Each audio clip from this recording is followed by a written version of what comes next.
بسم اللہ الرحمن الرحیم۔ یہ کون تھے؟ 2005 عیسوی میں مسجد حرام کی تاریخ میں عجیب واقعہ ہوا۔ ایک شخص عمرہ کا طواف کرنے مطاف میں داخل ہوئے تو 30,000 سے زائد مریدین ساتھ تھے۔ سب ایک ہی انداز میں تلبیح پڑھ رہے تھے اور ایک ہی انداز میں دعائیں مانگ رہے تھے۔ اس عجیب منظر کو عرب اور بین الاقوامی میڈیا میں خوب کوریج دی گئی۔ 30,000 پروانوں کی جرمٹ میں یہ مطاف کو برت دینے والی شخصیت شیخ محمود آفندی رحمہ اللہ تھے۔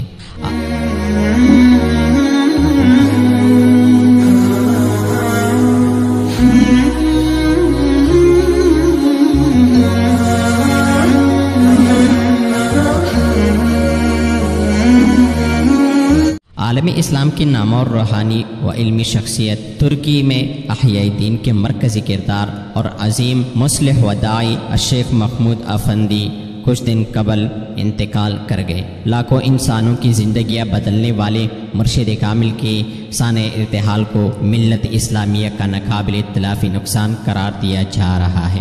وہ ترک صدر رجب طیب اردگان کی بھی مرشد اور 500 بااثر ترین مسلم شخصیات میں سے تھے۔ دنیا بھر کے علماء و صلحاء ان سے روحانی فیض حاصل کرتے اور تذبوزی کے لیے حاضر ہوتے۔ الجزیرہ کی رپورٹ کے مطابق شیخ آفندی خلافت عثمانیہ کی آخری نشانی تھے۔ انہوں نے قرآن و سنت کی نور سے ترکی کے کئی علاقوں کو منور کیا۔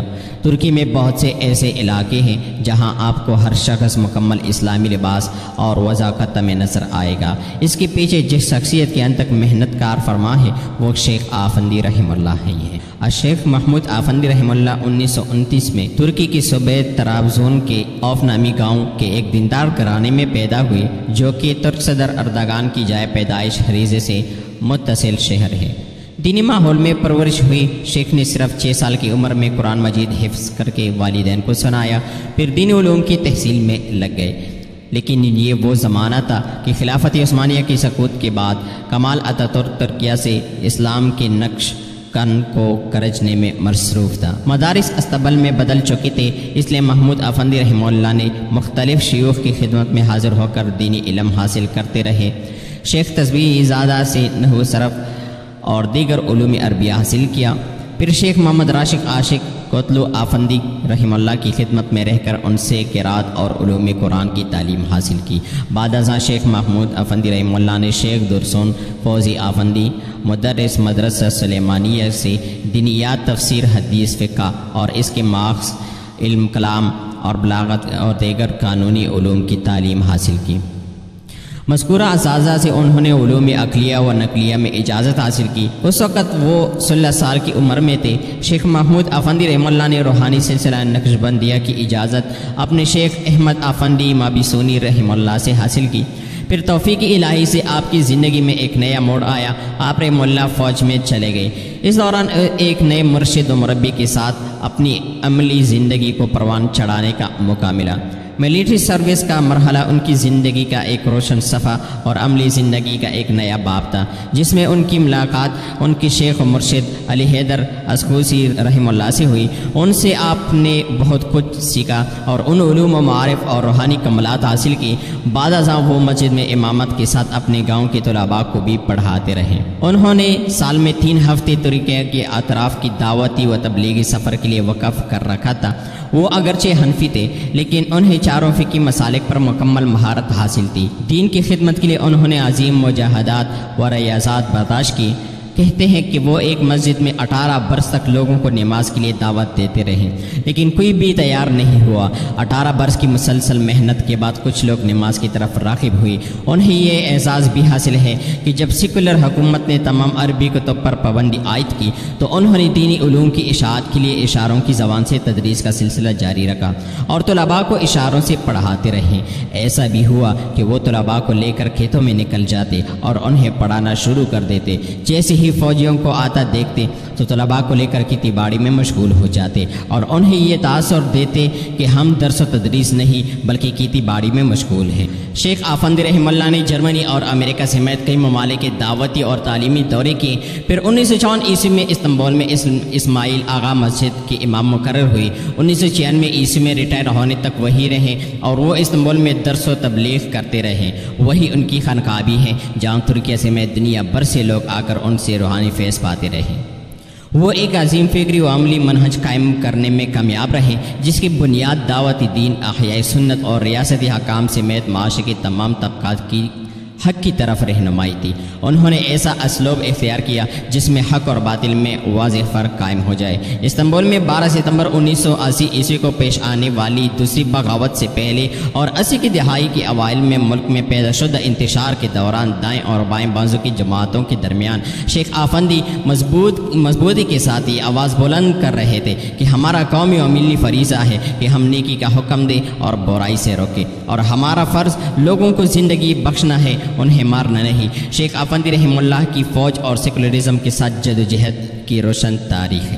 ترک عوام پر ان کے بہت زیادہ اثر و رسوخ کی وجہ سے انہیں فوجی جرنیل اور ریپبلکن پیپل پارٹی ہراساں کرتے رہے۔ خاص طور پر 1960 عیسوی کی بغاوت اور ملک میں ہنگامی حالات میں داخل ہونے کے بعد فوجی انتظامیہ نے انہیں جلا وطنی کی سزا دی اور انہیں ترکی کے وسط میں واقع اس کی شہر بھیجنے کا فیصلہ کیا، لیکن اس فیصلے پر عمل درآمد کی نوبت نہیں آئی۔ آپ کے کئی جانصار اس راہ میں ڈٹ گئے۔ اس وقت استنبول کی مفتی صلاح الدین قیا ان دفاع کرنے والوں میں سے سب سے آگے تھے۔ 1982 عیسوی میں محمود افندی رحمہ اللہ پر اس کو در خطہ کی مفتی شیخ حسن علی ناول کے قتل میں ملوث ہونے کا بے بنیاد الزام لگایا گیا۔ 2.5 سال کے بعد عدالت نے انہیں اس الزام سے بری کر دیا۔ 1985 عیسوی میں انہیں ریاستی سلامتی کی عدالت نے طلب کیا کیونکہ ان پر الزام تھا کہ ان کی تقریر و بیان ملکی سلامتی اور سیکولر شناخت کے لیے خطرہ ہے، لیکن عدالت نے اس معاملے میں بھی ان کی بے گناہی کا فیصلہ سنایا۔ 2007 عیسوی میں استنبول کے کوآپا محلے میں شیخ محمود افندی کی نئی رہائش گاہ کے قریب ان کی گاڑی پر فائرنگ کی گئی، لیکن ان کے قتل کا یہ منصوبہ ناکام ہو گیا اور شیخ کو خراش بھی نہیں آئی۔ ان کے اثر و رسوخ کا دائرہ بہت زیادہ وسیع اور پیروکاروں کی تعداد بہت زیادہ ہے۔ ایک ایسے وقت میں جب عربی عروف میں پڑھنے لکھنے والے خال خال ہی نظر آتے تھے اور 40 سے 50 سال کا عرصہ ایسا بھی گزرا کہ قرآن پڑھنے والے کم ہی نظر آتے تھے۔ عربی میں اذان تک پر پابندی تھی، یہ کوئی معمولی عرصہ بھی نہیں تھا، لیکن شیخ کی کوششوں سے اس عرصے میں ہزاروں کی تعداد میں حفاظ قرآن کریم تیار ہوئی، ہزاروں طلباء و طلبات کو اسلامی نہج پر تعلیم و تربیت دی گئی اور شیخ پوری دنیا میں لاکھوں لوگوں میں اسلامی بیداری پیدا کرنے کا ذریعہ بنے۔ جدید ترکی اور معاشرے کی اصلاح میں آفندی رحمہ اللہ کا بڑا اہم کردار رہا ہے۔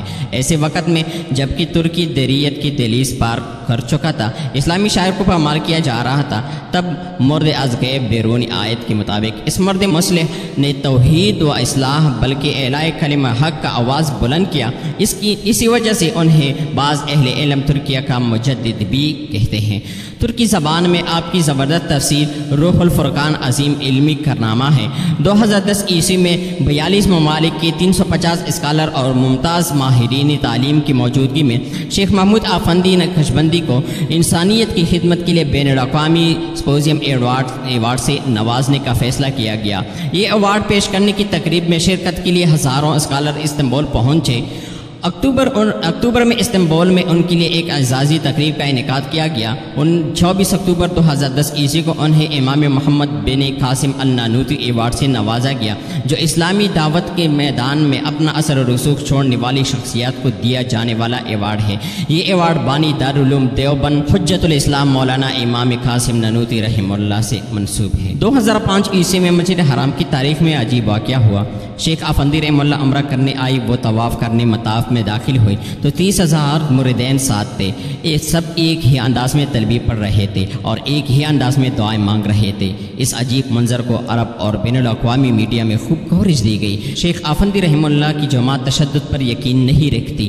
یہ جماعت اپنے خاص لباس کے ساتھ اپنی پہچان رکھتی ہے۔ اس کی خواتین سیاہ لباس پہنتی ہیں جسے شرشف کہا جاتا ہے، جس میں صرف آنکھیں نظر آتی ہیں، جبکہ مردوں کا لباس مشہور عثمانی طرز کا ہے، جس میں لمبی قمیض کے ساتھ شلوار، اوپر سے لمبا چوبا اور سر پر سفید امامہ پہنا جاتا ہے۔ اس جماعت کی ایک خاصیت یہ بھی ہے کہ یہ فقہ حنفی پر نہایت شدت سے کاربن ہے۔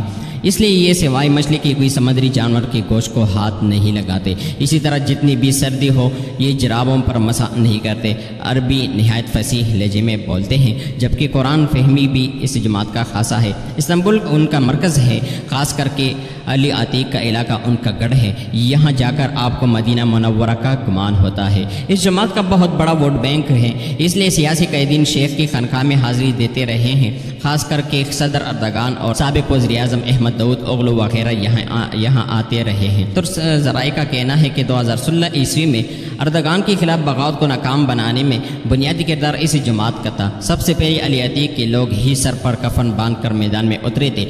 ترک جریدے الزمان کے مطابق شیخ افندی رحمہ اللہ کی جماعت کے وابستگان کی تعداد فتح گولن کے موردین سے کہیں زیادہ ہے۔ یہ کل آبادی کی کم از کم 3% ہے اور ہیں بھی نہایت منظم۔ مجموعی تعداد 30 لاکھ سے زائد ہے۔ ان میں خواتین کا الگ شعبہ ہے۔ دینی مدارس کے ساتھ ساتھ کئی تعلیمی اور رفاہی ادارے یہ لوگ چلا رہے ہیں۔ والسلام علیکم ورحمۃ اللہ وبرکاتہ۔ بسم اللہ الرحمن الرحیم۔ یہ کون تھے؟ 2005 عیسوی میں مسجد حرام کی تاریخ میں عجیب واقعہ ہوا۔